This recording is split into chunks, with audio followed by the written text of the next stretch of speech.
All right. Hey guys, welcome back to the channel and welcome back to another unboxing video. Today we have something that I have kind of been hoping for since the TV show came out. This is the Mandalorian's N-1 Starfighter, obviously a modified Naboo Starfighter from the Mandalorian TV show, which is on Disney+. I'm sure if you remotely like sci-fi, if you like Star Wars, you've seen it at this point. So this kit here, just got it from Japan directly, came from eBay. Here's the note. They shipped it on the 28th of October, so it's only been about 5 days, and it's here already, so that was pretty quick. We'll take a look at the box. Front, obviously some very cool box art. You see Baby Yoda sitting in Mando's lap right there. You got the little astromech droid in the back. On the side of the box, you have sort of a screen grab of him in hyperspace. You have some views of the built-up model. Obviously, if you've built other Bandai Star Wars kits, you will be familiar with the level of detail. Here, you have engine details, all that detail that goes sort of under this main kind of cowling here. You have a couple options. You have Mandalorian with Baby Yoda sitting in his lap, Mandalorian kind of with just his hands on the controls. You have Baby Yoda back in his little bubble, and the astromech droid, obviously. So choices you can make there. Then on the other side, some more views of the built-up model, and also you can see that it does include a stand. So that's the kit number out here, made in Japan. This, to my understanding, was just released in Japan, so you look for it here in the US probably in the next month or so, I would guess. So as you could probably hear, the parts are out of the bags inside. I couldn't wait. I looked at them already. So let me get the sprues out, let me lay them out, and then we'll take a look at the instructions, the decals, and then we'll look at the parts. Be right back. Okay, so here's all the box contents laid out. Again, you can see instructions. You got 4 sprues of main parts here, 5 if you count the clear parts, 2 sheets, one with water slide decals, one with stickers, and the base. So not an overly sprue heavy model, couple hundred parts I would say, maybe not even, but yeah. So here's the instructions. We're gonna go through those first. Again, if you're familiar with the other Bandai Star Wars kits, this will be nothing surprising to you. So on the front, typical sort of view of the built-up model right there. And then, sorry for the glare, this light is too bright. First world problems. So a little bit of information about the ship, where it came from. You can see a couple of screen grabs from the show, one of it taking off, one when he's going to see, I believe it's Bo-Katan, maybe. So once you open it, again, it's this sort of weird, sort of fold-out instruction sheet right here. You have some health and safety, caution stuff, Japanese and English. Then you have the parts map. Again, not much to it. 4 sprues, 1 clear sprue, and the stand, decals and stickers. And then in the instructions break down your assembly into sort of 3 areas. 1 will be the main fuselage, 2 is the engines, and 3 is the stand. So kind of hopping right into it. 1 with the main fuselage, you're adding the seat to the bottom of the fuselage right here. Got the cockpit surround. You have Mandalorian in 2 different configurations. Obviously, 1 with just his arms on the controls, 1 with him holding Grogu. How cute. And then kind of heading back here, you have more parts. This is the instrument panel going in. The right side of the fuselage, which doesn't have any open panels, so that can go directly in. You have this little detail piece going in there. More detail pieces showing some of the exposed internal framework and piping. This large detail piece showing some of the inner workings of the avionics and the cannons as well, going into the front of the fuselage here. That long tail spike right there. Moving on, you're adding the left side of the fuselage as well as the canopy. Probably want to leave that off till later if it was my build. And then you're adding the front, the top of the nacelles, the nose of the fuselage over the bottom, and then adding that supercharger looking thing. Now you're moving on to part 2 with the engines.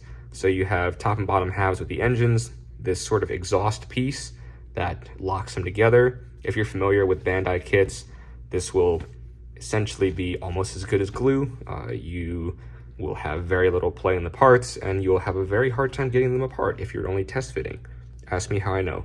But adding the engines and the bottoms of the nacelles to their top halves right here that you added previously, doing that twice, obviously left and right, and then adding the front sort of intake looking pieces and also the rears for the exhausts and those long spikes at the end, adding some more detail parts on the bottom, including that third engine that Mandalorian had on his Starfighter down there, adding in that plug if you chose not to use the stand or if you just wanted to have a different mounting method there, adding the astromech should you wish to use that, or if you want Grogu.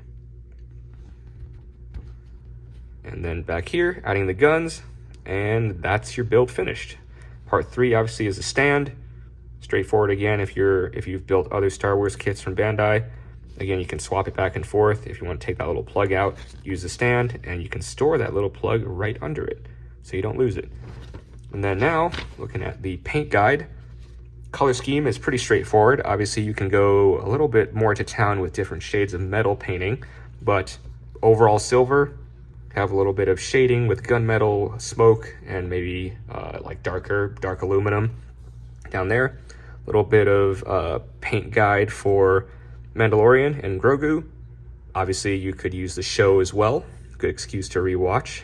Is the astromech droid. I believe the parts on his head come as decals and stickers. Also, these little red rectangles and such right there. And then the paint scheme for the rest of it. Some of these yellow, sort of faded areas that haven't been ground off the original paintwork, you could probably do these with acrylics, add a little chipping fluid, or just simply use a toothpick and chip it off of the natural metal finish.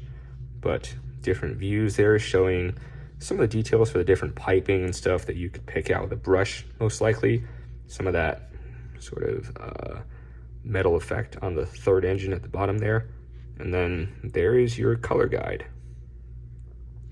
It even calls out different colors for Mandalorian, some of his accent colors, the brown, the black. Grogu face is a mix of, I guess, green paint, and then Grogu robe. So, yeah. Screenshot if you need that. Cool. So that's the instructions. Let me get these out of the way. We'll come back and take a look at each of the sprues by themselves. Okay, and here is sprue A. So this obviously will be the bottom of the fuselage, the top and the left. This is the right piece that goes right here. And this is the front sort of nacelle or cowling or top of the fuselage, top plate. Here you can see a lot of molded in detail that Bandai has included, like on these exposed panel edges here, the ribbing that goes on the inside of the exposed paneling. Again, typical Bandai quality. If you've built other Bandai Star Wars kits, you will know that they have really no issues to speak of. See this top piece, get a little closer look at that exposed rib work. A wash will really bring that out, as well as all these recessed panel lines and such. One thing that I think people may have thought was, hey, can I just build this and not paint it? You definitely could, but as part of the molding process, I think there is a little bit of, you can see that spider webbing. This spider webbing is not on the surface, so if I run my finger across it, it is completely smooth. But as far as a finish goes, that is not ideal. And if you do just build it like this, you'll definitely see that. I would say at least go over this in some kind of a silver spray paint, and that should fix your issue right there. But again, that texture is not visible, or not, you can't feel it, it's not on the surface. But I think as part of the pigmentation process or the cooling process of the styrene, it forms those sort of striations.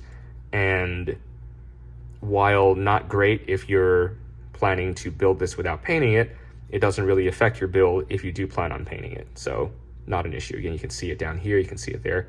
These are not imperfections on the surface. They're just imperfections in the plastic. So yeah, there's sprue A. Sprue B has detail parts for the nacelles. So these are the bottom pieces. These are the lower halves of the nacelles. The intake piece, the rear kind of exhaust piece. This is one of the exhausts as well.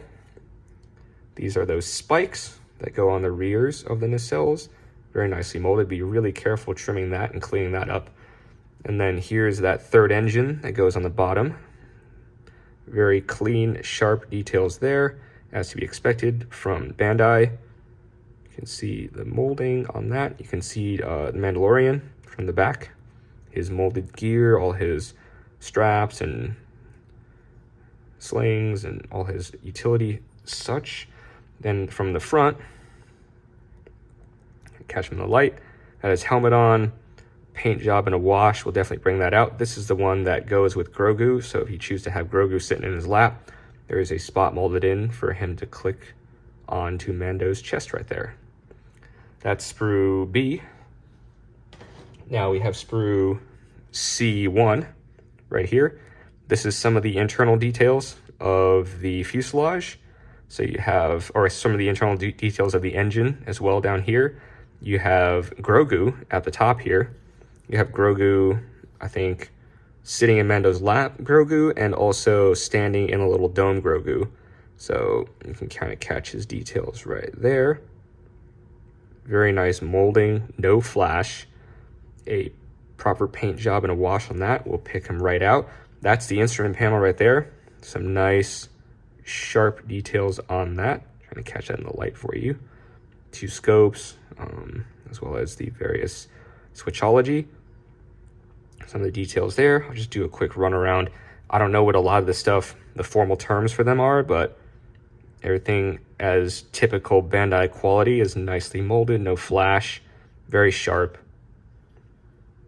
This sprue is kind of more a gunmetal color as compared to the other one that was a bright silver. So that's C1. C2 is the same color as C1, that dark gunmetal gray. And this, you will see, has the internal details of the fuselage. So some of those avionics, some of these, I guess, power plant details here molded as a single piece. Different shades of metallics should pick these out nicely.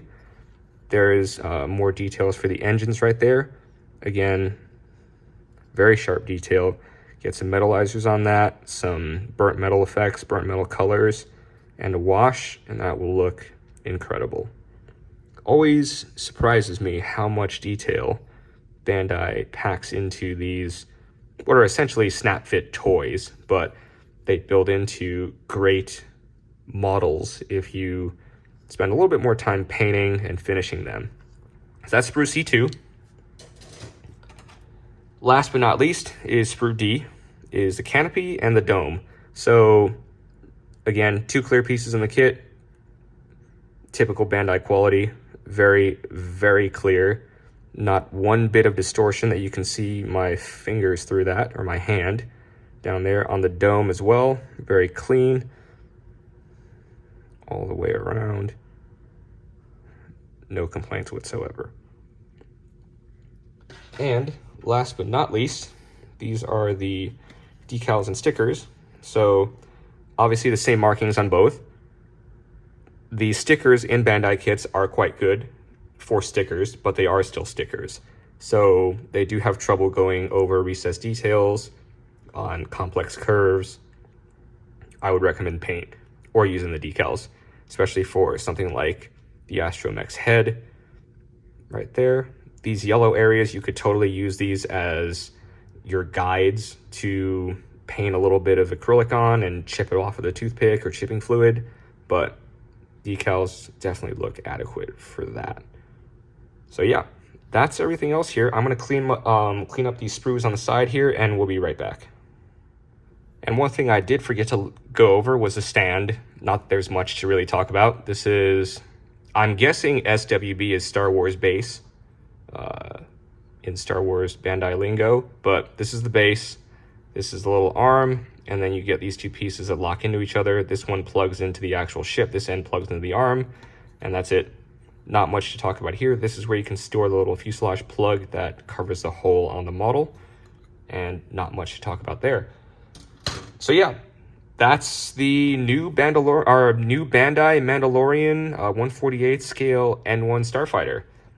I am looking forward to building this. This will probably get started as soon as I'm done editing this video.